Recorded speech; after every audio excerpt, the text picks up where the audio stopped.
fellow Falcoholics, what is up? Welcome to the Falcoholic Live's Falcons versus Saints Week 9 post-game show. I am your host, Kevin Knight, as always at Falcoholic Kevin, here to discuss this very interesting Falcons victory over the Saints. And just to open things off, we'll say that, any victory over the Saints is a good win. I don't care how you get it, especially when you're very, very badly unfavored. I believe the Falcons were like touchdown underdogs in this game. So, I think at a certain point, it's like you take what you can get, but there's a lot of criticism to go around, certainly with regards to the end of game situation. And we're going to get to that. I also think, that you should still enjoy this game. Like, don't let the fact that they almost blew it distract from the fact that we beat the Saints. Okay. Like, enjoy that. That's always fun, especially when you can do it in their house. There's a lot to get to. We'll go right off the top here. I know Ray Moon dropped a donation before we went live for $10. Thank you so much, Ray. Ray says, I hate/love this team so much. Matt can't catch a break with these bad defenses. Yeah, man, it's rough. And like, if you want to be upset about them blowing the game, like absolutely, like blowing the lead, like definitely. But I think you can be upset about that and also enjoy the win, because it's against the Saints. And I refuse to ever look down on a win against the Saints. I don't care how bad the win was. It just doesn't register to me. So I refuse to be, upset about it since they won it. But hold on one second while I take a drink here. But yeah, we should be getting some other folks on. I'm not sure exactly when. I know folks are driving home, so we'll see if anyone else can hop in here. Otherwise, it's just me today, guys. So you're just going to have to deal with that. I know everyone's so upset. Just kidding.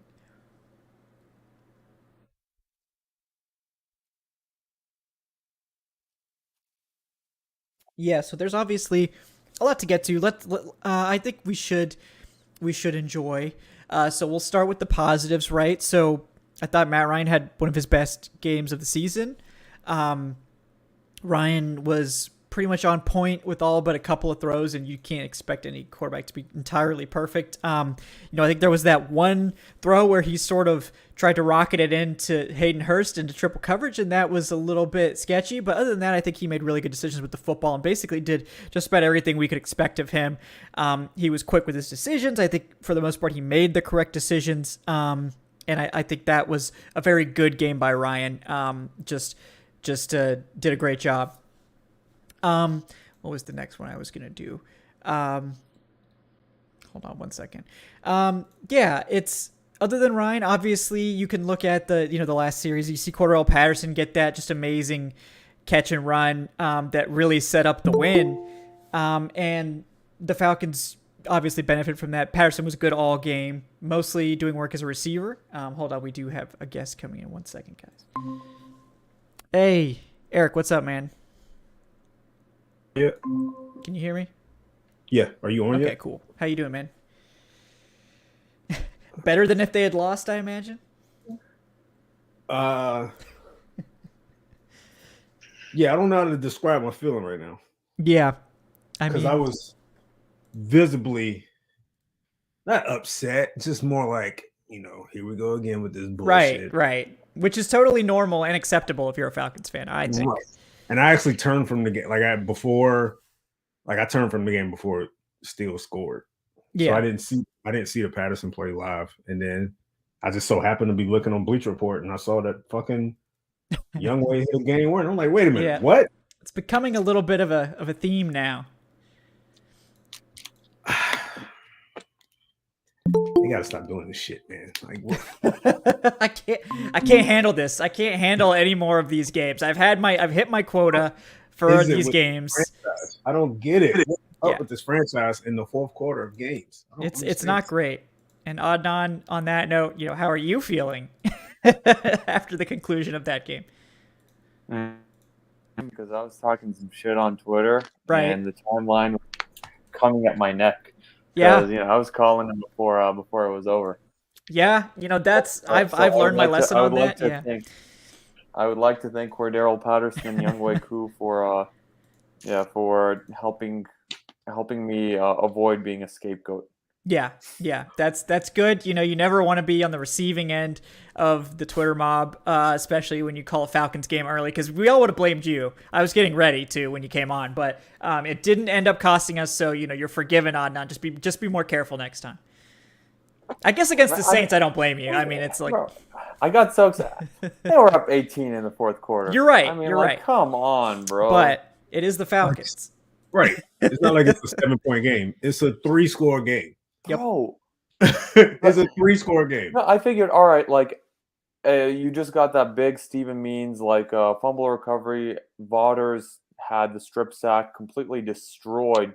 I didn't even see who he was against. Someone on the left side of the offensive line. That was Armstead. Yeah, and Teron Armstead, that's a former Pro Bowler right there. Yeah. That's an all-pro he beat. Yeah.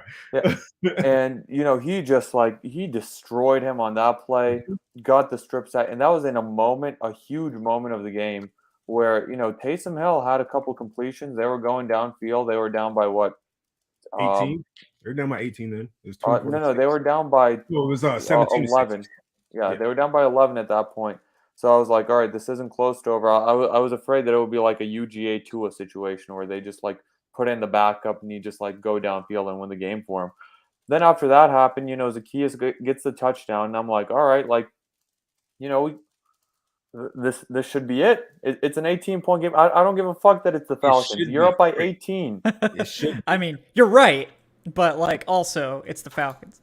So yeah, and in fairness, like that roughing the passer penalty, it was weak as hell. Don't get me wrong. Roughing the passer in general needs to be reformed. As a matter of fact, all 3 of those penalties on that drive in that sequence. I mean, Richie Grant's was like, I mean, it wasn't like terrible, but he probably should have been called. Yeah. He let him go, and I think Deontay sold it. If Deontay didn't sell it, it wouldn't have been as bad. He let him go. Right. The Moreau, that ball was uncatchable. Yeah, I agree. He was not going to catch that. He was overthrown by a good 5 or 6 yards. He was not going to catch that. So, but the I mean, I get it. The letter of the law is you can't go high, but there's nothing he could do there. He was trying to jump to bat down the pump fake. He had no other choice. He jumped for a play fake, and Simeon damn near took a knee. Simeon gave up. Like, what was he supposed to do? I mean, I 100% agree with both of you. I think we need to really evaluate roughing the passer is, and I think we need to take the severity of the hit into account more in the penalty and that sort of thing. Because there's so many of these now where it's like he barely gets contact and it's like, okay, 15 yards. Like that's not the spirit of the rule, and we all know. Yeah, I wish they would let the refs have like some discretion with that penalty. Yes, all right, like he wasn't doing anything. It wasn't really that bad of a hit. Like but like they do have discretion when it comes to that, right? Like, I mean, what is he supposed to do? Leap the entire player and not touch him simply because? Yes, you have to let him get the first down with his legs. You know, absolutely. You're not allowed to touch the quarterback. The quarterback's the money maker. He's up in the air on the play fake. It's not like he's doing a Brian Dawkins and he's just leaping over buildings and shit like that. Like, he's up in the air on the play fake. He's pretty much at that point, Fourier is defenseless. At that point, he's in the air. Like, right. What he can do. I mean, I 100% agree with you. Yeah. The thing about it is, if that penalty doesn't get called, that's 4th down and like a mile. Nothing long. Yeah. Yeah. Like that game, it was on 3rd and 11. Mm-hmm. That game is essentially over at that point. Like, they don't get that first touchdown. They're out of field goal. They may be out of field goal range. I mean, I know their kicker got like a 52-yarder. Yeah. But that would have taken him out of field goal range. And I'm not gonna lie to you, I was happy when the Saints scored that last touchdown with a minute left. I was like, all right, at least we have some time for the offense. Well, they did give us some time. Yeah. No, I didn't trust the defense at all. I knew they were gonna give it up, but I was like, I assumed the Saints were just gonna run it until they got into the end zone, and they didn't. So that's all. My thing is, and it's the same. This is the same shit he pulled against Washington. Yes, exactly. I get it. Yeah. You're but here's where you have to be aware of everything that is going on. Unquestionably, the best unit on the field the entire day was the Falcons offense. The passing offense in particular. Yeah. Ryan is rolling when he gets time. Put it on Ryan in that offense. Stop leaning on the defense. I know the defense looked solid for 3 The defense quarters. was lucky as shit the entire. Oh yeah. Oh yeah. You have to take into account certain things. Like Anna just said, if the Saints didn't drop a number of those passes, this definitely would have been a close game. A blowout on the other end. Yeah, like and also the Saints had so many drives where it was completely derailed by their penalties. Yeah, like they were in field goal range, they get pushed back. Like the defense didn't impress me. Other than that, like, I mean, they were like turnover. They were okay, but like that's what our expectations for them should be. Is like they're okay. Like, and I think they were okay. I think they did about as much as we could expect at this game. And then everything else happens. But again, for Arthur Smith, like you can't do that, man. You can't continue to lean on the defense in times like that, especially when your offense has been playing well. I can understand if it was a 10-9 game and your defense has been playing very well all game, but you guys are in this place because of your offense. So you can't sit here with a lead and say, all right, we're going to rely on the defense to close it out for us. No, Arthur, that's not what you need to fucking do. No, I mean, I think because of the offense. Yeah. I mean, I think Arthur Smith definitely deserves the biggest share of the criticism for this one. And we'll get to that, but I do want to at least bask in some of the positives first before we go into the criticism, because Patterson's play, awesome, and that showed why he should be involved in every clutch situation ever, because the man just does it. Like, he just does the thing. It doesn't matter what the thing is. He just does it. It doesn't matter. Like, if it's a short yardage run, he gets the yard. If it's we need 50 yards, Patterson, go run downfield and dust a cornerback. Okay, he did that too. And can we just talk deserves about so that many dime? props. Yeah, can we talk about that dime perfect from Matt Ryan on that pass? Like, it hit him right into the breadbasket. He did not have to break stride at all. And, Jonathan Vilma sounded so hurt after that play. Like, it feels like he was talking through gritted teeth. It was so satisfying. If I see some Matt Ryan slander on my timeline, you're going to take him down. You guys are going to catch hell.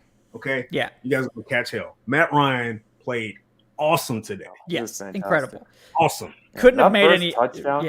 Yeah. That first touchdown was elite. Like, where he hits Zacchaeus low enough to where it was either going to be a catch or it was going to be an incompletion, or we're getting the field goal. Yep.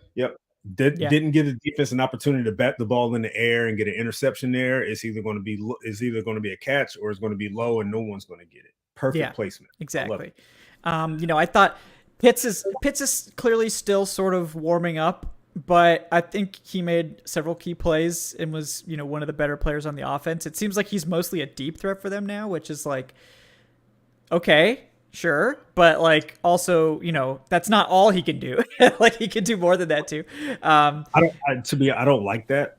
Yeah, I mean, I feel like that's just one part of his game, and he's very good at it, but this is probably your best hands player on the entire team. I can tell that early on, at the very least, Arthur was trying to take advantage of the Saints being a real heavy man coverage team. So what did he do? He put his guy out there at X and said, "Hey, you're going to have some one-on-one opportunities today, and we're going to come to you." So,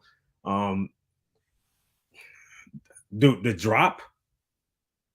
The first play of the game. Yeah, that was bad. It's gonna be one of those. Yeah, that was bad. Yeah.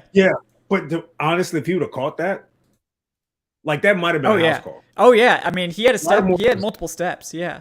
And in fairness, Cordero picked him up a couple plays later. He did. But I mean, it's tough.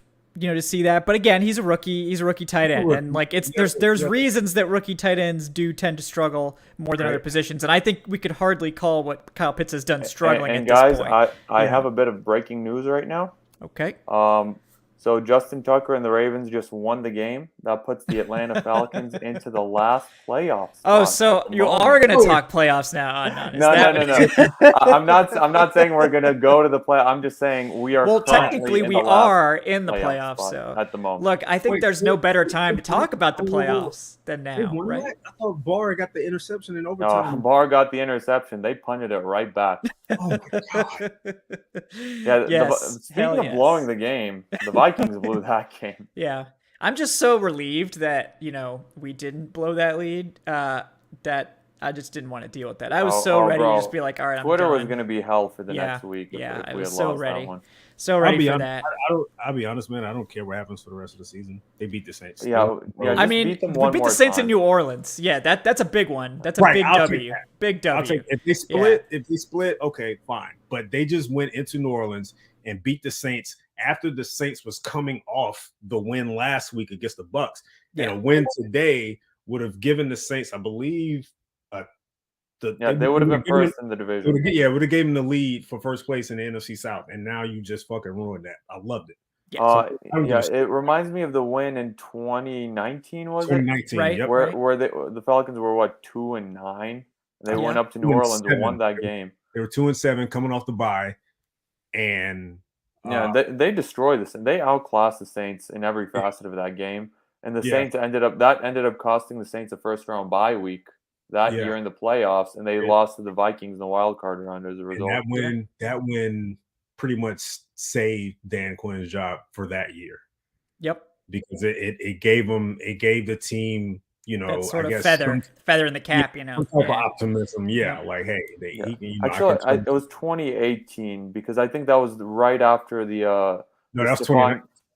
There may have been one in 2018 too, but there's definitely one in 2019. Because I remember watching that game when I was deployed. I was in Jordan, so that was 2019. They went on the road and beat the Saints, and they gave, because remember that was the win that they gave Minnesota the blueprint on how to attack Drew Brees with the defensive line. That's how the Saints lost in the wild card. Yeah. How big is Younghoe Koo too for this team? Like this man is not single-handedly, but like this man is hitting these field goals. If he misses any of these, he's just like the biggest pariah in Atlanta. And so good for him that he doesn't. But it's 29 yards. I'm expecting you to make that. Three game-winning field goals, all on the road. Yep. Yeah, and the Falcons play well on the road. They suck at home. Three fourth quarter comebacks for Matt Ryan this year as well. Yep. I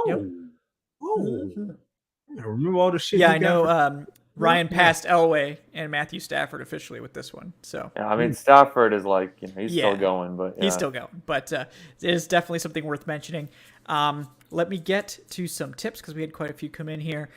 Before I do that, though, I want to remind folks to please like and subscribe. If you haven't done that already, hit the bell icon if you want to get notifications when we go live. The show on Wednesday nights, 8-10 p.m. as well. Check out the Patreon page, patreon.com/Falcoholic Live if you're interested in supporting the show on a monthly basis. Get some exclusive perks. One new perk that I'm going to be throwing out is a podcast version of this show. So for those that prefer to listen to audio, I'm going to be doing a podcast version of this and putting it on the Patreon for patrons. For reasons, it doesn't go up on our regular podcast feed, but it's very simple for me to make it, so I'd be happy to put it out there for the patrons. I know some folks asked for that, so happy to oblige. Definitely check that out, guys. There's a lot of other cool stuff we do on there as well. And then finally, last but not least, please do check out the community Discord as well. All right, got to get to some of these tips. So we got from Soler, he says, got to give credit where it's due. Said this before the season. Kanye West living in the stadium for a month may have ended the Atlanta curse. No, Braves win, and the Falcons don't choke a game. Also, I told you all we would win this on Wednesday. Thank you, Jesus. Yeah, so Lara, thanks for the tip, but no, Kanye West has nothing to do with any of this. Are we sure that he had nothing to do with it? Absolutely nothing. No, I just like it because it's funny. It's pretty funny to me.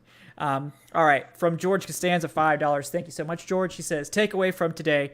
Don't know if Arthur Smith should be calling plays. 4th inches and you don't sneak. Second to last drive and we just give it up for the Saints. Glad we won. That first half play calling. It was on point. I'm sorry. Yeah. Was that the end of the tip? Hold on. Yeah, he just said we had a 98.8% chance to win when Zacchaeus scored. So, yeah. Fuck those odds. Yeah. Never tell me the odds. Never tell me the odds. Go ahead. Those first half play calls were terrible. Oh yeah, it was just you're just running it into the teeth of the best run defense in the NFL over and over again. And it got a lot better in the third quarter, which I would have hoped, but I mean, I don't know what Arthur Smith was thinking. Yeah. And we got really, really lucky in that first half that the Saints had 6 drops. Yeah, extremely lucky. And I mean, I 100% agree with you. I think it was like I don't know. I don't like the game plan at all. I mean, I think they definitely made some strides. Like Russell Gage was more involved, Zacchaeus was more involved. It looked clearly like they had time, to sort of prepare for Ridley's absence, and they had the other players like having a much bigger part of the game plan. So that part was good. But like, you don't run against the Saints. It's just a waste of time. Like, you're not going to get anything against that defense. They're the number one run defense in the league. They allow less than 3.5 yards per carry. It's just like you're not a good running attack anyway. So like, it's one thing if you're like the best run offense in the NFL and it's like a key part of your identity, but we didn't even need to pretend. Like, the Falcons aren't good at running the ball anyway. So like, I don't get it. And like, to me, we have to get Felipe Franks off the roster. Like, Arthur Smith cannot help himself with Felipe Franks. We need to get this man off the roster. Like, sorry, Felipe, you have to go to the practice squad. Like, Arthur Smith apparently can't help himself and like is obsessed with using Felipe Franks. Like, it's really dumb. Stop trying to create a Taysom Hill. Who's a better Taysom Hill than Felipe Franks? Matt Ryan. Why is he on the field? I don't get it. But the Felipe stuff was really bad, and I don't know why he doesn't sneak. He sneaks with Ryan Tannehill. Why don't you sneak with Matt Ryan? I don't get it. Like, it's fourth and an inch. Like, that's the second week in a row that Franks has been activated and Gallman is just sitting on the sideline twiddling his thumbs, healthy scratch. Yeah. Why? It doesn't make sense to me. So he's got to quit the Franks thing. I know, like I don't care if you want to do that as like a long-term thing, but like, Franks is not a good runner. He was not an effective runner in college. He averaged like 2 yards per carry. So like, I don't know why you think that's gonna work in the NFL. Not only that, but you're putting him in late in the game. Like, the team needs a drive to put together to put this game away, and you have Felipe out there running zone read. Why? Yeah, it's very bizarre. It's very bizarre. I don't get that. So that we need to cut that shit out. And speaking of shit we need to cut out, like, what the fuck is wrong with Mike Davis? Yeah, why aren't you putting both hands on the football in that ball in that security, in that Mike moment? Davis? Like, he obviously didn't want to score. Yeah. No, I mean, sure. Because I think they gave him the score. They gave him the opportunity to run it in and score, but he didn't. He was just being timid and yeah. But it's like, still put both hands out. You know that they're going to be punching at that ball. Like, they've pretty much already lost unless they can force a turnover, because Younghoe Koo isn't missing from that short of a range. Right. And that's exactly what they were doing. And I mean, talk about an absolute disaster waiting to happen. Like, that could have been. Imagine right after that Cordero Patterson catch, you just fumble away. Oh, dude, it would have been. We would have like 700 people watching the show right now. No offense, we love all of you that are watching now, but like, everyone would have been like wanting to get in here and take shots at Mike Davis and Arthur Smith. And some of you still do, I'm sure. That's fine. It would have been very deserved. Yes, it would have been absolutely deserved. But I'm glad we don't have to live in that reality. But I think it's time that we get over the Mike Davis thing and sort of say like, okay, it's maybe time to start looking elsewhere. But like, again, like, he has to protect that ball. I think Davis as a runner is fine. I think Davis as a patch catcher is fine. I think he's a good pass blocker. But like, he's already had one really bad fumble this season. Yeah, he has. Like, he shouldn't be playing over Patterson, full stop. And I'm not sure he's a better runner than Wayne Gallman either. Now, I have no idea what Wayne Gallman's status is as a pass catcher or a blocker. Maybe that's why he's not playing. But like, Davis is a good pass blocker, but he's a good pass catcher too. It's just like I don't think the offense really suits his skill set very well right now. Like, he just. It's unfortunate, but I think the blocking is just not there for him. And you also have to hold on to the football. So, all right. So we got a $10 from a new guy. I think his name is Ian Kersamer. Hopefully I didn't botch that. $10. Thank you so much, Ian. He says, one thing I learned from the Braves World Series run is as fans, we need to be more positive about the teams. Today, we went against the script, and we got to show them some love for that. I assume he means that we didn't actually blow it in the end, is going against the script. So, I mean, I'm certainly happy I didn't blow it. I'm very, very happy about that, and I'm very happy about all the players that deserve the win that didn't get robbed of it. So big ups to those guys. But, yeah. And it's also against the Saints, so that, I'm willing to overlook some things if it's against the Saints. We did blow the lead, Ray. It's important to note that, yes, but they also did not lose. So it's a little bit of a wash. It would have been nice to just poop on the Saints, though. That I would have preferred that. You know what? I'll take it. I'll take it. I'll take A it. win in New Orleans. Yeah. I mean, Exactly. Yeah, he says Matt unblew it, and that's very true. So, I think this team is a fool's gold, 4-4. Like, I mean, honestly, I think that's kind of who they are. Like, I think they'll basically be 500 all year. Like, I don't think they're good, but they're also not like bad. So, yeah, I think 4-4 is pretty accurate for what this team is. At the end of the day, like, your record is your record, and that's all that matters. But there's different types of 4-4. There are. Like there's the 4-4 teams where it's like, you're happy and you're lucky to be there, like the Falcons, and then there's 4-4 teams where it's like, all right, this is a legitimately good team that has the potential to make a legitimate run. Yeah, and I don't think that's what the Falcons are. No, the Falcons haven't demonstrated that yet. They've got a ways to go before we feel like confident about them in any way. Like, they needed to beat the Panthers for us to, like, if they beat the Panthers, then come in here and beat the Saints, even if it's messy like this, then I think we're a lot happier about where they're going. But now it's like you needed this win desperately. Like, you absolutely had to have this, or you had to beat the Cowboys. And like, maybe the Cowboys look like an easier team to beat now after they got absolutely pantsed by the Broncos. But really. Yeah, didn't they get blown out? Like, yeah, I think the Cowboys come out with a vengeance next week. I mean, I'm sure they do, but like, yeah, but like, again, like, you didn't want to have to go to Dallas with like the idea of like you have to beat Dallas now to win, like to keep yourself like relevant at all. So now with this Saints win, it's like, okay, like if you lose against Dallas, it's not the end of the world. So that's nice that it gives them a little bit of breathing room. So that's a good thing. All right, we got Dirty Birds 34 with the $5. Thank you, man. We appreciate that. He says, defense was solid for 3 quarters. They just got to clean up the 4th quarter. Dean, Maddie's my QB. Throw the run game away. Excuse me while my family and I do the Dirty Bird all day until tomorrow. Thanks, guys. Love what you do. Thank you, Dirty Birds. We appreciate you, man. We got Corey Carter with the $5. He says, I'll take an ugly win any day of the week. If you're complaining today, then you haven't lost enough. I've lost a lot of Falcons games. So I'm going to complain, but all in the context of like, it's still a win and we should be happy about that. So I want to make that clear. Don't want to hear anything else this season about getting rid of Ryan. Yeah, I mean, I think if you were a Matt Ryan believer and we're saying, you think Ryan's good enough to keep around 3-4 more years, I think that's totally, like, you're looking right. Like, Ryan looks fine. Like, he's not showing any signs of falling off. So it's more about now, like, can the Falcons actually put the team around him to like take advantage of this late career window for him? That's where I'm a little bit more skeptical, but I think, Ryan playing great is going to help solve a lot of problems. He clearly is a good fit for this scheme. They just need to, deploy the scheme a little bit smarter, in my opinion.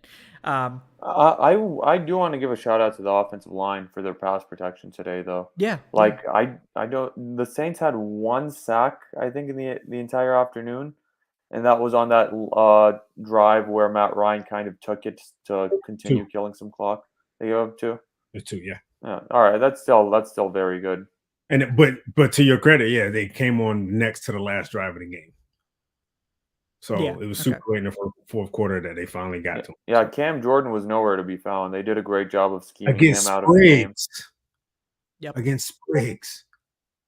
And it is nice that this offensive regime is kind of like, they actually paid attention to the other team's best defensive player as opposed to last regime where it's just like, all right, go out there and get him McGarry. Go out there and get him Ryan Trader one-on-one. No help, no protection. Yeah, that was, I think, a smart part of the game plan. And that's what's like so frustrating about Arthur Smith to me is like he'll pair these brilliant play designs and this really smart personnel usage of like Cordarrelle Patterson and, they'll be chipping and helping the pass pro and like stuff will be great. And then we'll see like a bunch of 2nd and 10 runs against the best run defense in football and like Felipe Franks taking snaps in like pivotal moments of the game.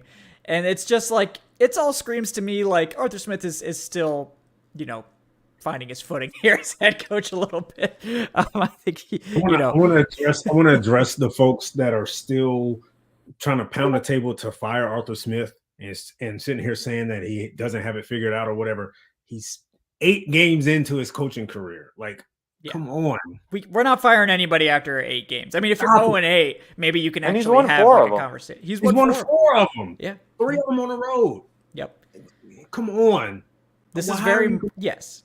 Yeah, it's like I see Technically, enough. all 4 of them Yeah. like was away from Atlanta. One was like technically a home win in Well, London. you know, we all know the truth This team about that. started 0-5 last year. Yeah.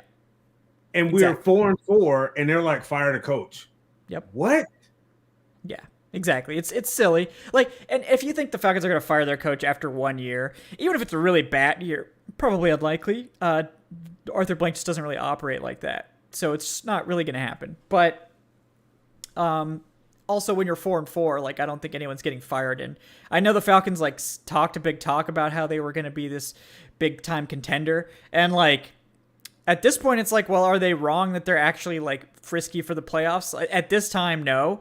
But like, no, they're in the picture right now. They're in the picture. They're and literally in the picture. That's literally all that we were asking this year was for them to be like competent. And that's a low bar to clear, but I think they've cleared it at this point. Like we're seeing semi-competent football on a weekly basis to the point where the Falcons are relevant in November, which we haven't seen in the last 2 years, 3 years. I mean. When was the last time the Falcons were playing relevant football games in November? 2017, they were also 4-4. Yeah. So after that Washington win, and then they like lost 4 in a row after that. Yeah. So I think it was 2018 was the last time they were at this point. So you know, it could be a lot worse, I guess is what I'm saying. And I think in terms of we all know the defensive talent is like not up to snuff. It's just not. We all know that. So the fact that Pease is cobbling it together and making it work. You know, that's not bad. Like, good for Pease. Like, I think the coaching is better. I don't think we're at a place where I would say it's perfect. Like, I don't think we're at a place where it's like, oh, Arthur Smith is a genius. Like, I think he's showing signs of being a genius. I also think he's showing signs of, like, someone who knows they're a genius and is maybe, like, you know, smelling their own farts a little too much with this, you know, Felipe Frank stuff. Like, maybe tone down the genius a little bit on that aspect and then stay with the other stuff. But you deal with that sometimes. Let me get to some more donations here. You guys are being very generous today. We appreciate you guys for sure. Corey Carter again with the $5. Thank you so much, Corey. He says, we just stole back a win that made up for one of our bad losses earlier in the season. Yeah, so this is like payback for the Washington loss, basically. So like this should not have been a win. I mean, a win's a win, of course. Yeah. But if we're going to be fair, we can't say, oh, yeah, we should have beaten Washington. We should have beaten Carolina. So this should be our record. Like, no, we shouldn't have won today. Like, if you're looking at it that way, right? Like the Saints shot themselves in the foot. They did much in this game. Yeah. And you know the Falcons pulled it out. And sometimes it's better to be lucky than good, right? Especially when you're having to go to New Orleans and win, you know, in that hostile environment. But yeah, like.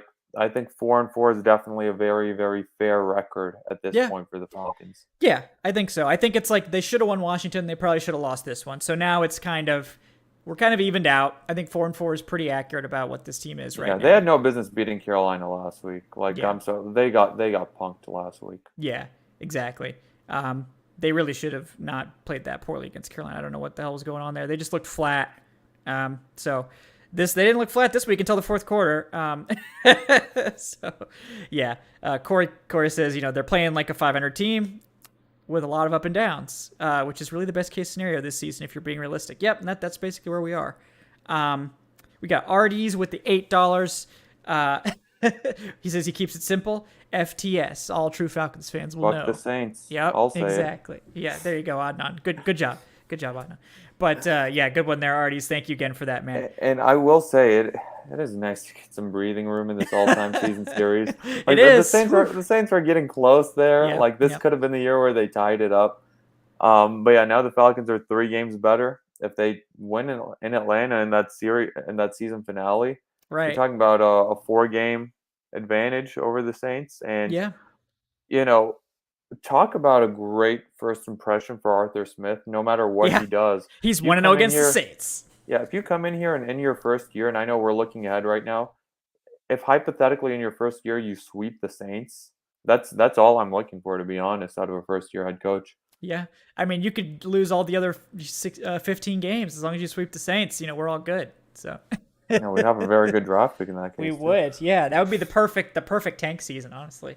So yeah, nice Kayvon Thibodeau. You know, the Jags won today. Go. They have two wins. Is it still a little too early for draft stuff? Oh I yes, think it I is. think Oh, well, it's especially too early now. We're in the well no, playoff it's picture. Oh, now it's We're in the not. playoff picture. Well, yeah, no, I'm not saying like it's not like we should start talking about the draft. There's nothing else to talk about. It's like we could start talking about the draft because it's November, and like this is when people actually just normally start talking about the draft. I think so. Not week 2 like last year. Admin's really going to push this play. No, I'm not pushing it. Like I literally everything I've said has contradicted us. Like any statement of us going to the playoffs, because it's like I don't think that this team has the talent to beat out some of the competition. Because Seattle gets Russell Wilson back next week. Uh, they're probably going to be a bit better. The big thing for us right now is that the Saints, like if you are looking at that hypothetical, the Saints are still within range. Had you Yeah. lost to the Saints today, like you would have been in a 6-team dogfight for that last wild card spot. Yep. And instead, like the Saints are only a game ahead of you. Yep. Yeah, Saints are a game ahead, and the Falcons now have the slight tiebreaker edge. Obviously, they'll need to complete the sweep to get that finalized, but. It would have been great to beat the Panthers and then have the tiebreaker over them too, but doesn't look like that's gonna happen. Yeah, but I think I'm not as worried about the Panthers. Yeah, I don't think that we'll be in the playoffs this year. Now, however, I may revise that thinking if we beat the Cowboys next week.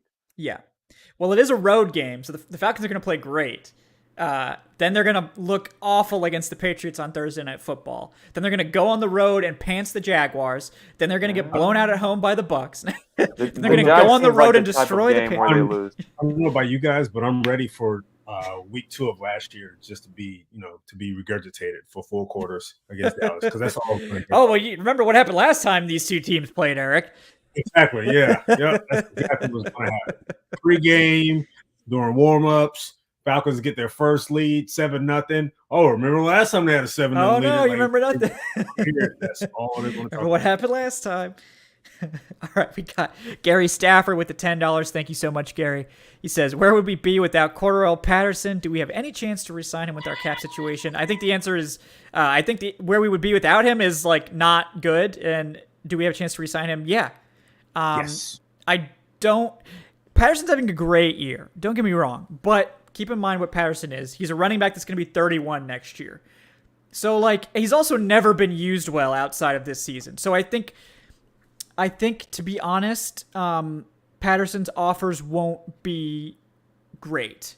I think he'll have offers more than he would have had with the Falcons, but like no one's backing up the truck to sign a 31-year-old running back to like a massive deal. Not only that, but I listened to some of his comments in his video interview this week that the Falcons pushed out, and some of the things he's saying sounds like he wants to be here, and not only that, but he wants to be in an environment where they're allowing him to be as versatile as he is, which is exactly what the Falcons are doing. They're allowing him to be the multifaceted weapon that he is, and again. We have to. I feel like we have to mention this. He already has a Super Bowl ring, so it's not like he's really going to be chasing rings. Yeah. He has one right now. He would love to get another. I'm pretty sure. Sure. He's not a veteran that's like, man, I need to go to the Rams right now because they are close to winning a Super. I don't think he has that mindset right now. So with that being the case, and him being a native of Rock Hill, South Carolina, which is a little bit over 3.5 hours away from Atlanta. You may get a discount price, you may get a hometown price. He's all about family. His family's not that far. Pretty much his family's still in South Carolina. Yeah. So you may get a cheaper price tag than normal. So I think it is. I think it's likely. I think if the Falcons give him some long-term security, give him like a 3-year, $15 million deal, like $5 million a year, that's pretty good running back money.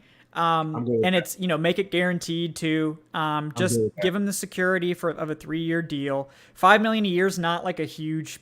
I mean, he could probably get more in a 1-year deal, but again, as Eric said, like he's never been used well by any other coach. And at this point, he might just be like, I just want to like have a good time. Like I want to enjoy he's 31 years old. He doesn't need to go chase money. He's made plenty of money over his career. I mean, he's been arguably the best kick returner in football. So like, I think the chance that he does take some sort of, reasonable deal to stay in Atlanta, I think is pretty high. I think that if they really want to keep him, they'll be able to do so without having to drop like a ton of money on it. I mean, $5 million for a running back's not a tiny amount of money, but it's also not $5 ridiculous. million for a guy that can be a running back, Right. a receiver, a kick returner, a tight end. That's a decent amount of money. Exactly. And Shaquavius Scott follows that up with, okay, what do we do with Mike Davis then? And the answer is Mike Davis probably gets cut. He saves about $2.5 million next year. And they're going to be drafting a guy no matter what, I think. We'll see where that guy... Kenny Walker. Look, I would love that, Eric. I can't believe that he'll actually fall to Atlanta. If he falls to Atlanta in the second round, 100%, let's do it. But He'll fall. Yeah. Okay. I don't think teams are in love with the running back class this year. Yeah. I think it's possible we may see a case where there's not a running back drafted in the first round this year. I agree with you with what you said yesterday. He probably will be running back 1, but I don't think he gets touched until round 2. I also think the Falcons could be in a situation where they have 3, maybe 4 day 2 picks. For various reasons you touched on, like Ridley, like Debo, like a trade down. I think they could be in a situation where they have a ton of day 2 picks and they are just going to go BPA on day 2. It's and if it gets to their first, second round pick and Kenneth Walker's there, I don't think they would hesitate. So I love it for the record. I'm skeptical that it will happen, but we got a lot of football, a lot of season left. So we'll see how we feel when the off season hits. But, all right. We got Corey Carter with the $5. Again, Corey, thank you so much. And Corey, just another one dropped from Corey. Corey's got a lot to say today, and we're fine with that, Corey, by the way. Go off, buddy. He says, Arthur Smith is having to come up with an offensive game plan that hides the weaknesses of the O-line. A lot of 3-4 step drops. Harder to hide it in the run game, however. Davis seems to be taking most of the heat, but nobody is running well. Yeah, I mean, I think on a carry-by-carry basis, Patterson is okay. He's over 4, but nobody else is really running well. You're right. I mean, Wayne Gallman has been above 4, but he's gotten 12 carries all year, so it's not a great sample size. So I agree. Yeah. Eric, I can't hear you, by the way. Run him more. Yeah. I'm sorry. Okay. Run him more. I want to see more out of him. It's not like he's dinged up or he's washed. No, he's literally been brought in and not even been used. He's getting healthy scratch for a fake ass dual threat quarterback that shouldn't even be on the goddamn field, man. Whatever. Yeah, I'd much rather have Wayne Gallman out there, honestly. I feel if you have a running back injury, what do? You need another running back. No, we can put Felipe Franks at running back. Dual threat Taysom Hill shit with Felipe. Yeah. Whatever. I'm over that. I'm over that already. Practice squad Felipe, please, and keep Gallman on the active roster on game days. I don't understand this.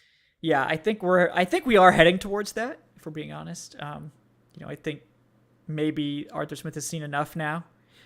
And it's Felipe, it's not his fault. He shouldn't be out there, honestly.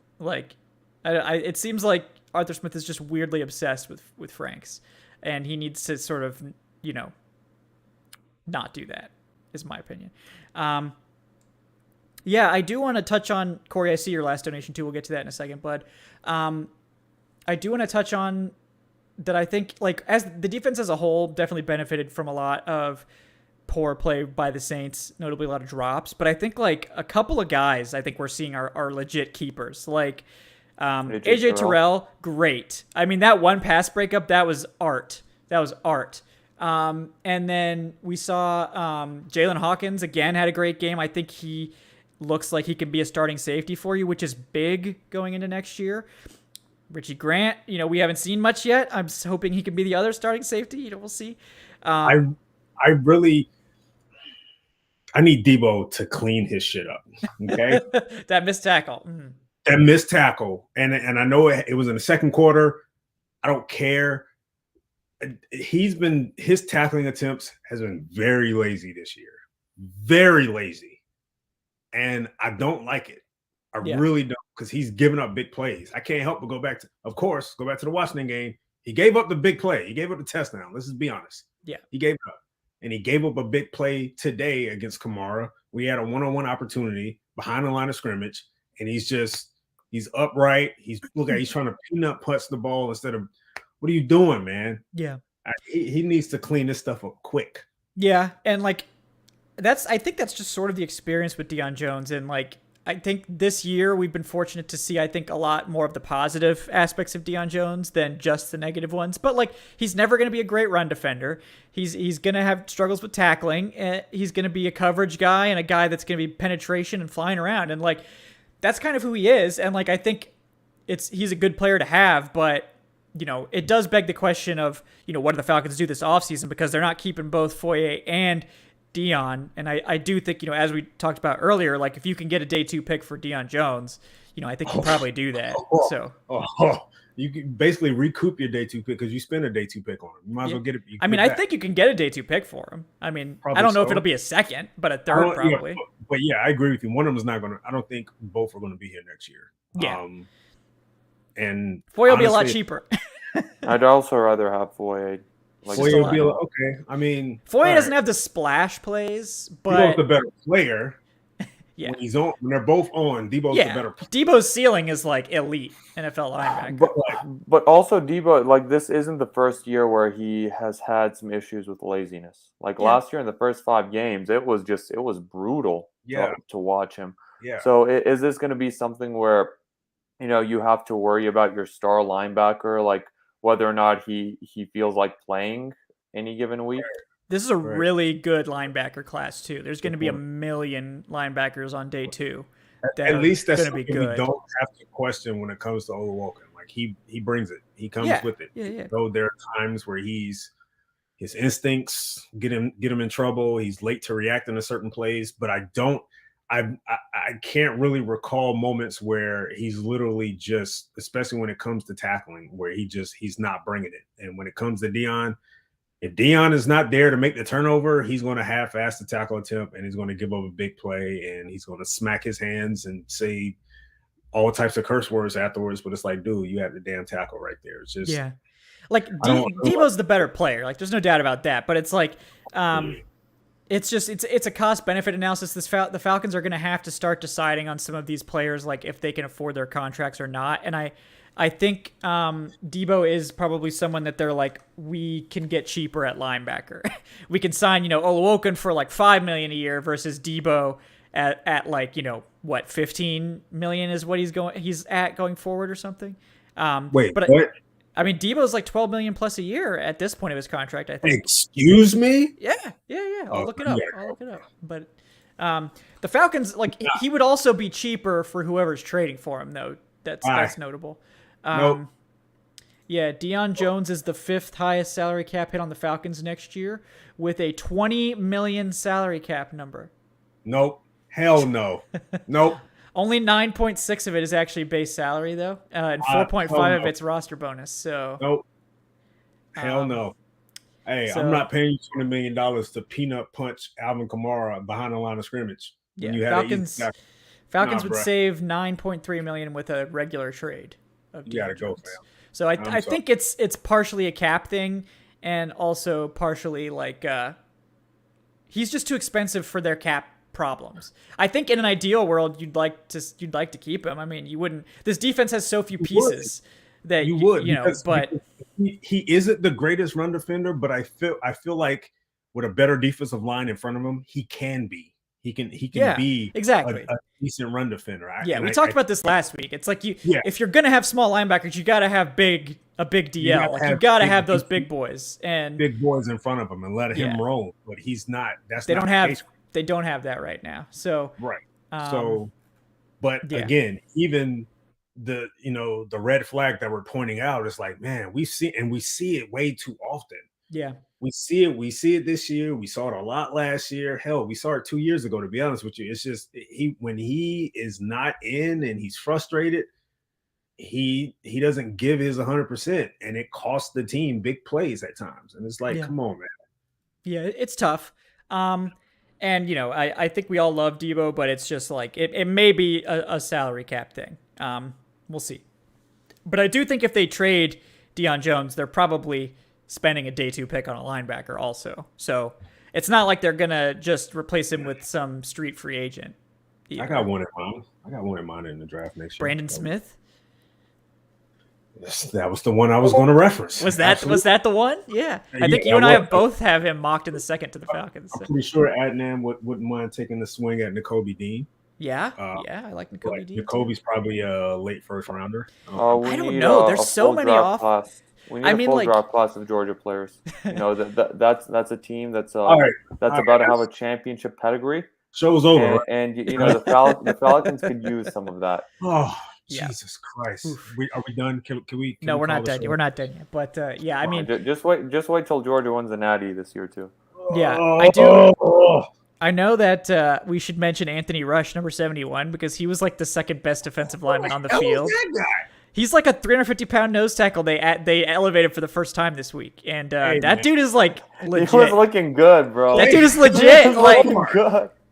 how is this man not playing? We have nobody. Like, Yeah, you mean to tell me that he couldn't get snaps this season? right? Like that dude is like legit run defender. Like, What did the Falcons have Aaron Donald on this roster to like get? He's blocking this kid's way. yeah, I was so. We need to get Anthony Rush out there more, in my He opinion. needs some more. He definitely needs some more PT over Davidson. He needs Uh, Mike oh, Pinnell and all these guys. Like, And who what the hell about are the these guys? penalty from Davidson, man? Like on fourth down and like Yeah. what? You can't. You know You can't better. do that. You know better. You can't do You that. know That better. one's not allowed. You Yep. know better. You Like know if Rush did that, I'll be like, all right, he's a young player, Right. It's like, oh yeah, Yeah. poor guy. But You know, you're a veteran, Davidson. You come on, man. you know can't better. jump. You can give up the first down, but you can't jump. You can't jump. I don't know if you guys noticed it, but go back and look at the fumble recovery by Means, and look how Rush is out, like trying Yeah. to block somebody. Look Oh how, look yeah, how you think that guy's excited to play in the NFL? Like, he's booking it down that field to block somebody. oh yeah. Play this kid some more, man. I Yeah. like what I saw from him. Look, The only it's like, only play that I didn't like was the Kamara long run that he had that got called back, but that was a good 4-yard loss. If you just got to complete the play, man. You got Right. it. You came off the ball, knife underneath the center, got into the backfield, had a clean tackle, got both arms. You just got to clean that up and finish that play. But we need to see this guy on the field. some yeah, more. we need to see him more for sure. That jersey is not big enough for him. No, too. this man needs to be 99. Like, He I don't, needs a- 71 is not it. Like, The jersey was a little snug. Like, Yeah. can we we need to get this man some 9s on his jersey at least. Yeah, man, he deserves that. Absolutely. Yeah, Hell, yeah, give him 55. Shit. Give him the fattest jersey. Give him 00. Is there a 00 in the NFL yet? That No, would be, it should be. Or at yeah, least give him that's 0. That's the thickest number there is. At least give him 0. Yeah, you have to be a big guy if you're gonna wear 00 in any Yeah, sport. That should just be exactly. a rule. Exactly. So yeah, I like Rush. I think he needs to get more PT. And like honestly, like I love Jordan Davis. I would love to see Jordan Davis on this football team, but like you need to play Anthony Rush and see if you need a nose tackle that bad. Like, because right now they need a nose tackle that bad. But if Anthony Rush could be a nose tackle, If there is one Georgia player I would want the Falcons to get this year, I would not mind taking Jordan Davis and sticking his 350-pound ass. Yeah, dude. Him and Anthony Rush in those like run stuffers. Yeah. And just dare somebody to run on them. I dare you to run on Jordan Davis. Yeah. That's the one Georgia defender that's the one Georgia player I would take this year if I had an opportunity. He would. Yeah. I understand, especially for this scheme specifically. This scheme, is really very useful to the secondary and linebackers because of the amount of blitz angles you can take and the amount of blitz opportunities you have. But to be honest with you, the engine of this particular scheme is having that rock at nose tackle. Exactly. It's a big key. That can eat both gaps and allow your safeties or your linebackers to come up off your hip and hit those gaps with acceleration. Like I would take him. Oh yeah, and like we talked about it before the season that like the Falcons were going to play more 3-down lineman looks, in this sort of hybrid 3-4 scheme that DMPs likes to run, but they didn't have a 3-4 nose tackle, and like we thought they might get it in the draft. They didn't. We thought they might pick up guys in free agency. Like they brought in a bunch of bodies, but they didn't really keep anyone. Like Tyler Davidson's not a 3-4 nose. Like he's a shit. He's not. That also takes the double teams off Grady as well. Yeah. So like I love Jordan Davis. To me, Jordan Davis coming to Atlanta is all dependent on draft position because I think you have to be a certain distance down in the draft to where you could take a nose tackle. But I think the Falcons would also like to trade down if they're higher up in the draft. So like I don't know. I'll This put him in isn't the middle Thomas of the first. Dimitrov. What's it? I would take him in the middle for sure. I would take him at like take him in the middle 15. first. Yeah, for sure. Yeah. I think I took him at 12 in the mock I did this week, but it's like, 12 is a little early probably, but like not to where you're like upset about it. But I think if I'm the Falcons picking ahead of 15, I'm probably trying to trade back, to after 15 and trying to get a day 3, like a day 2 pick, maybe a third rounder out of it or something like that. Because they just need those cheap rookie contracts. They got to load up on those second and third round picks and just try to get guys there because they still don't have a lot of money. They just don't. So, all right, we got Corey Carter with another 5. Thank you again, Corey. He says, fans and analysts need to quit this 28-3 narrative. Today, a better football team came back on us, and then they had to go back to the 28-3 BS. I'm over it. We are not the only team that blows a lead. Matt Ryan is a Hall of Famer. Also, go get me Marlon Mack. Yeah, I mean, if we could trade for Mack now, maybe that would be possible, but it's passed. So it seems like they're just going to sit on him. Yeah, Marlon Mack. But we can't trade for him now. Can't trade for him. But opportunity to get him in the offseason. Yeah, they didn't want him. So would have been cheaper than Mike Davis. Yeah, for sure. That seems maybe like, I mean, they didn't pay that much for Mike Davis, so I'm not really tripping up on that. But I think the Colts re-signed him for like $2 million. They brought him back. Yeah, it's not like they paid a lot, but the Falcons also didn't have any money. They have like $700K right now. So right now. But I'm just saying, like, they could have took that Mike Davis deal and gave half of that to Marlon Mack on a 1-year deal instead of giving him 2 years, $5 million. Right. They could have just on the Mack end. Mack is not even doing anything in Indy, man, and he's not. Yeah, exactly. I don't know why they bother re-signing. I mean, I guess in case of injury, boy, he doesn't have a role there at all. So I think he's been inactive. Yeah, I know. Corey Carter says he wants Drake Jackson or George Pickens. I'm a fan of the all Drake draft where we go Drake Jackson in the first and then we go Drake London in the second. So I'm a fan of that. Let's do that. I don't know how that would work. I feel like it's very unlikely, but. I don't think London sees the second round. No, I don't think so. Only because he's injured, I think even there's a chance. The injury? There's a chance because of that. And also there's a lot of really good receivers this year. So, Justin Jefferson didn't go until later. We saw DK Metcalf didn't go until the second. So anything's possible, right? Yeah, but also the Eagles took Rager over Jefferson. They did. Sure did. Yeah. Well, there's a lot of dumb teams in the NFL, so maybe we can bank on that. Like the Dolphins trading their own first instead of the 49ers first to trade up for Jalen Waddle. Yeah.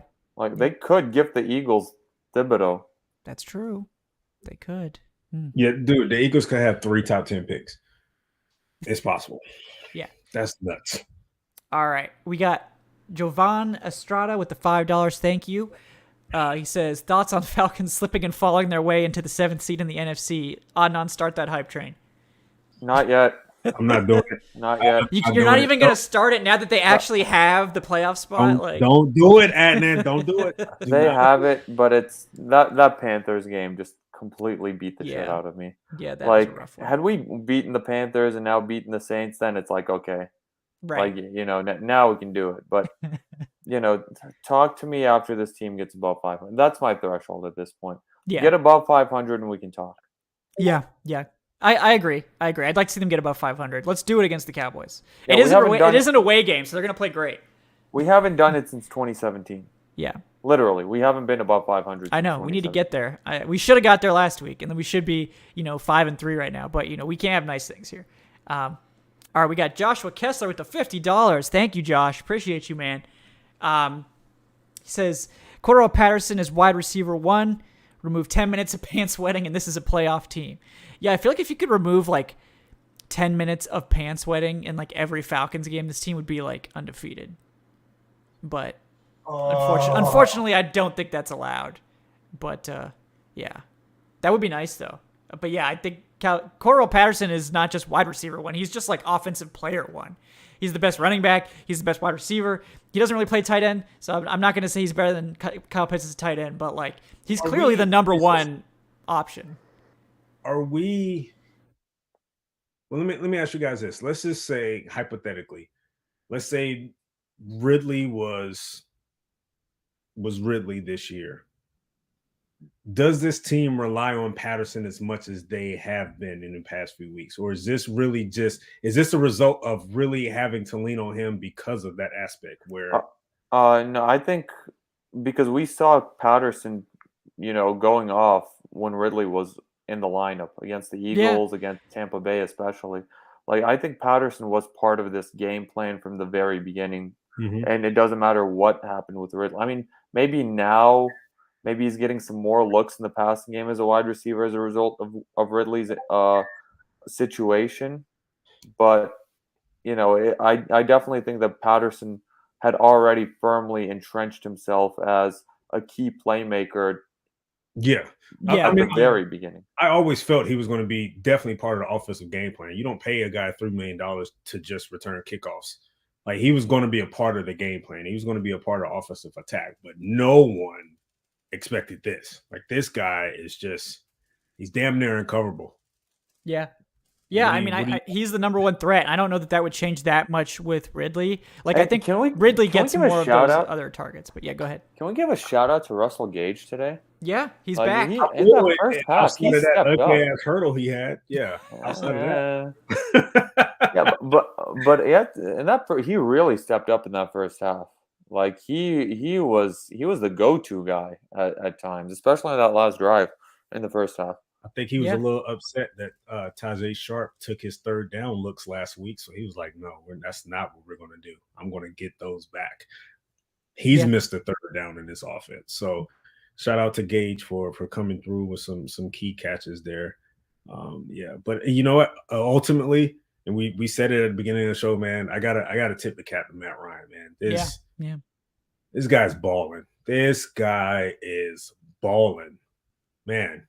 If only this team was really, in the playoff picture, in the thick of the playoff picture, he'll be in MVP talks. Honestly, the way he's been playing. Yeah. I mean, yeah, it's pretty crazy, man. It's been crazy. I just love Patterson so much. I'm so glad that he's here balling out for us. All right. Patrick Kelly with the $1. Very good argument for AJ Terrell being a Pro Bowler this year. That dude can flat out ball. Thank you for that, Patrick. Yeah, 100% agree. I mean, I think the only reason he wouldn't get it is because the Falcons were not relevant. But if no matter what happens with the team, Terrell he deserves to be a Pro Bowler for sure. I think a lot of the stat heads will vote for him. Because he's been elite basically in terms of the statistics and man coverage and things like that. So I think he'll definitely, he should be. I think the problem is the casual fan doesn't really know him very well because, he doesn't get the interceptions and it's been all about Trayvon Diggs and stuff with the picks. And Diggs is having a great year. Don't get me wrong. But, Trayvon Diggs will get an interception and then he'll give up 80 yards in coverage to that same game. Yeah. It's just two different styles of cornerback play, I think AJ Terrell's not going to give up the plays, but he also doesn't have the flashy picks, and, it depends on what you want. I think New England, the New England style defense, which is what Dean Pease runs, that's more of a Terrell defense, and I think there are some other defense that prefer the play, going for the playmaker, and they're okay with giving it up, and that's more like a Dan Quinn defense. So it's interesting that Dan Quinn's team went with AJ Terrell. So, but I think AJ Terrell just was a better prospect also. Yeah, I forgot we have a Dan Quinn revenge game coming up next week. We do. Oh man, yes, I'm excited about that. You know what, man? I really wish we were at 100 full strength with that offense, man, because I will want to hang 40 on Dan Quinn. I mean, they got exposed this week, so we'll see what happens there. But the Cowboys did not play well on defense this week. Did Diggs have a pick? I don't think he did. I don't think so. No interceptions. I don't think he had one this week. No interceptions. They gave up 6.5 yards per carry to Javonte Williams. Jesus. Woof. Yeah. Maybe so there's that. Game gets off the ground next week. Maybe. The Broncos control that clock. Yeah, they did. So maybe a blueprint there. I don't think we have the offensive line and run game to do that. 41 minutes. Wow, that's crazy. Woo. Yeah. And Dan Quinn will be fired all over again if we have the ball for 41 minutes next week. Oh man. All right. I got to get through these so we can sign off tonight. We got, first of all, Brandon Brass with the $1. Thank you, man. He says, what's going to happen with Ridley's contract if he stays inactive? So I did actually look into this. It's not entirely clear, but the Falcons can apparently reclaim salary if a player's on the NFI list. I don't know the details of this. I don't know if they would be willing to do it. I don't know if they would do it if they could, or vice versa.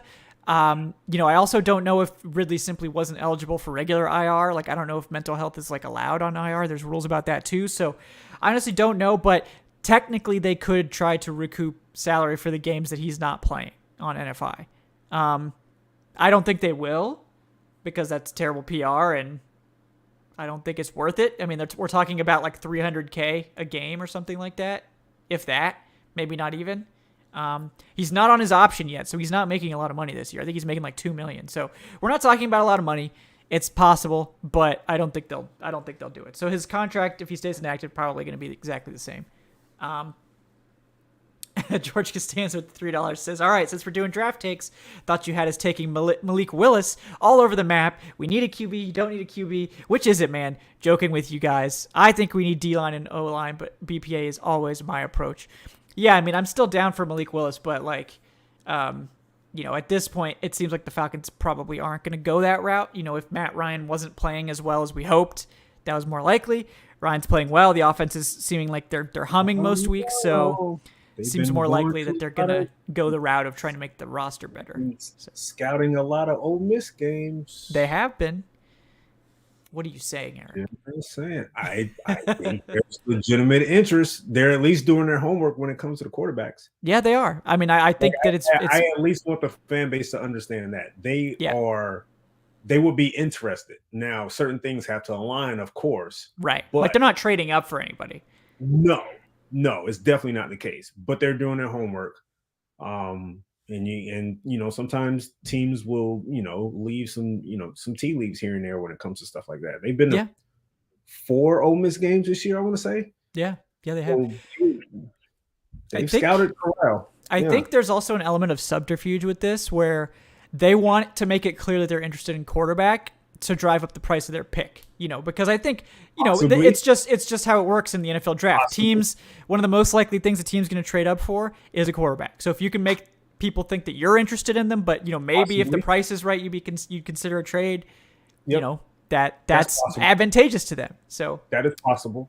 We'll that see. is possible. I just don't want fans to think, oh, they're all in on a quarterback, but I also don't want them to think they're just completely dismissing it. I don't think that's the case. Yeah, exactly. They're not dismissing it. I just don't think it's their top priority. But I think if it's like, look, they don't like the defensive options that are there. Right. And Malik Willis is there at like 15 or wherever they're picking. Yeah. I don't think they would say like, no, we absolutely will not take Malik Willis, but whichever quarterback they like. Maybe it's Matt Corral. So I think if the guy that they like is there at their first round pick, they'll consider it. I don't know that that's their top priority though. Kind of like how it was this year. Like I think maybe if Kyle Pitts wasn't there, they would have taken the quarterback. Kyle Pitts was there, they wanted Kyle Pitts, but it doesn't mean they weren't interested. Yeah. And I also think going back to your case that they were planting that flag, like, hey, we might be interested in a quarterback, but if any one of you teams want to come up and get a Justin Fields, by all means, give us a call. I think they're gonna do that same approach again this year. Yeah. I agree. All right, we got one final tip coming in from Ulysses Ventura. Thank you, man, with the $3. He says, "Where's Frank Darby?" Not gonna lie though, Jordan Davis plus Anthony Rush plus Grady Jarrett sounds pretty nice on the interior. That'd be a lot of beef. It's a lot of beef up front. It's like 350 plus pound guys and Grady Jarrett just to dominate. I feel like they would have to dedicate 4 guys just to those 2 nose tackles.